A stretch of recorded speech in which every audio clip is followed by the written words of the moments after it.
Alright, done meeting with Keitner. Am I supposed to go back the way I came? Yes, I suppose I am.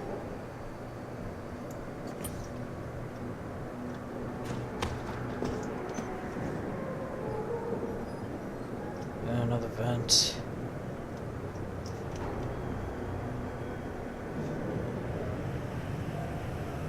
Come on, come on. Good.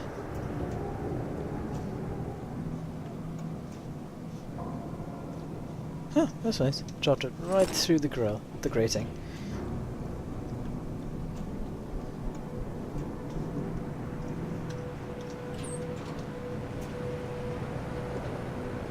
Just didn't actually take me inside. Great.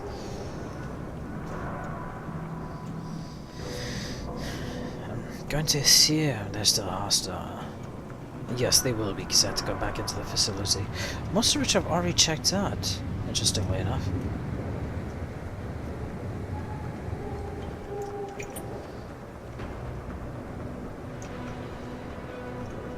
Shit. He was standing right there.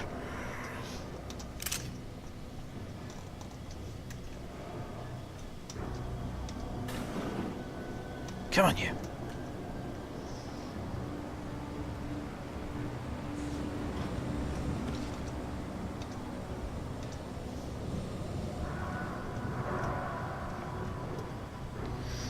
So, Deus Ex, eh?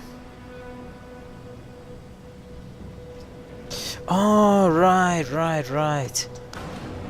Then he will let me into the armory. Got it. Oh, that makes a bit more sense, huh? Check it out, you can actually see heat shimmer through the stream. The steam. That's amazing. Okay, let's get this over with.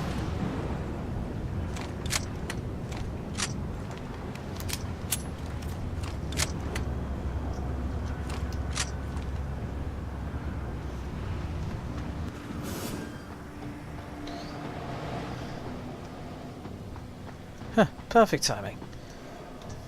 Are you Quinn? Yeah, that's me. Jensen, is it? You weren't followed, were you? Not that I'm aware of. Yeah, I can believe that. They're having a hell of a time keeping up with you. Hmm.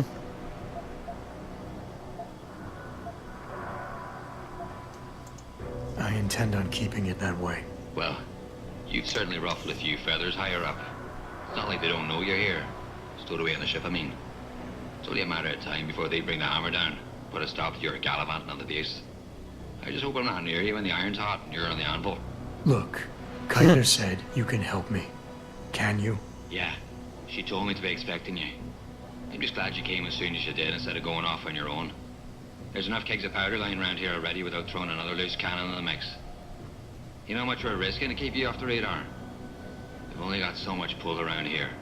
It's Burke's show, and he'll do as he bloody well pleases, which means stamping out any rats the moment he gets wind of them. I'm grateful, but can we get on with it? I understand you run a nice little sideline in procurement. Aye. From time to time you might say being inclined to do a little, how should we call it? Bartering. On the side. Since the commander signed off on it, I suppose I could open my stock to you. For a price, that is. You mean I have to pay? What? Of course you have to bloody well pay. I ain't exactly a fucking armory quartermaster down here. I'm just a civvy contractor trying to make ends meet. This ain't a bleeding charity. Considering the circumstances. Circumstances? What, that you're a fugitive and I'm risking my neck just talking to you? What are you trying to pull here? Although, I don't suppose you had anything to do with the stasis pod that was saved back in the ship. How do you know about that? Ah, so it was you, eh? Well, let's just say I have these sources and your little random act of kindness didn't go unnoticed. Tell you what, I'll give you a discount on me wares. Just no freebies or handouts. But now that I think of it, if you're looking for a little something for nothing and don't mind a little legwork, I've got an errand that could use running. Consider it a special offer of sorts. Interested?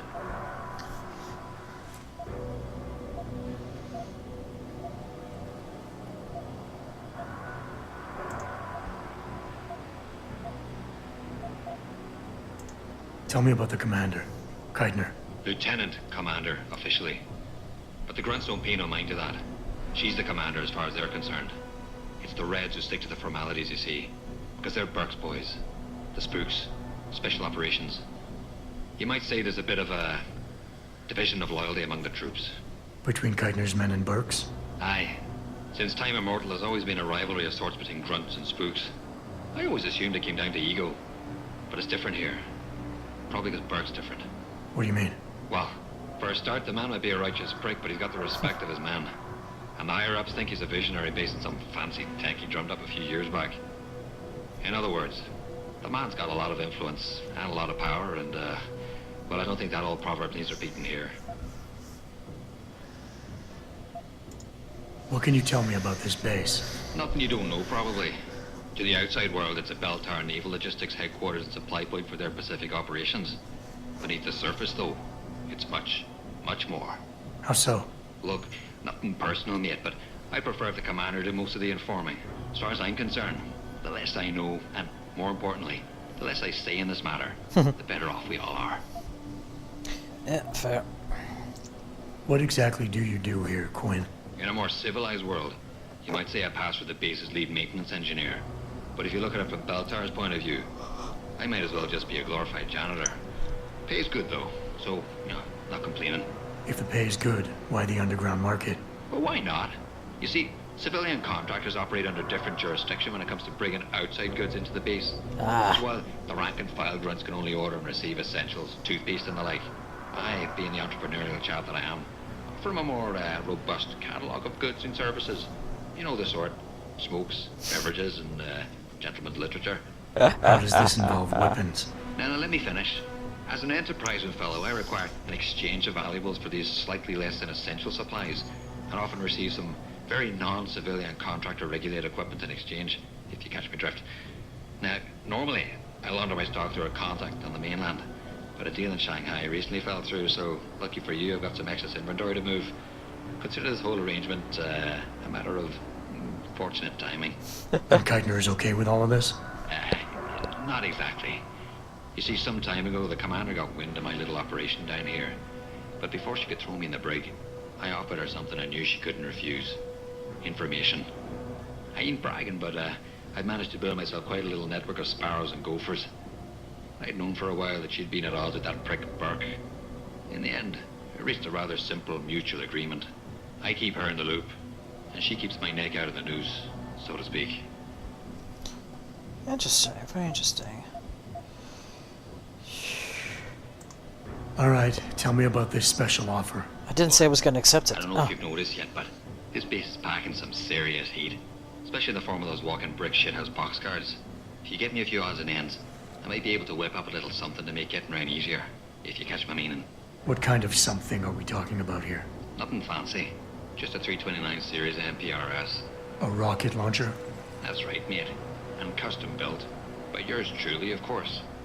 You see, while I might be able to get my fingers on some low-level arms, I'm a little restricted when it comes to military-grade bells and whistles. And I'm itching to try out a new trigger propulsion mix. Maybe even recalibrate the guidance system for some extra punch.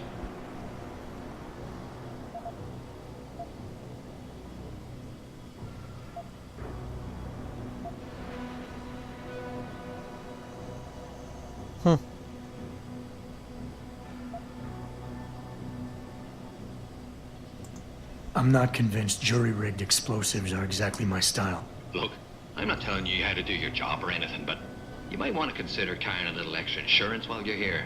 Look, all you gotta do is find me some components. I'll do the rest. An earlier boat had a shipment of 329s, but I wasn't able to poach any of them before they made it to the armory. Luckily, a little sparrow in my employ managed to lose one through maintenance circulation, but he got himself shit canned before I could collect. Now my little bute's lying around the base somewhere in bloody pieces. The launcher, I mean, not the wee man. Though, I've no idea what really happened to him. Right, so, long story short, you need me to find the parts and bring them back to you. Yeah, that about sums it up, I'd say. Just find me the trigger module, scope assembly, and launcher barrel, and we're in business. I could scrape up the rest from leftovers here in the shop. I think I already found one. Aye. Let me see what you got there. That's the 329 scope assembly. Let me know when you find the No other points. That's... didn't give me any points for that bastard. Two. What are you buying? Let's see what you got.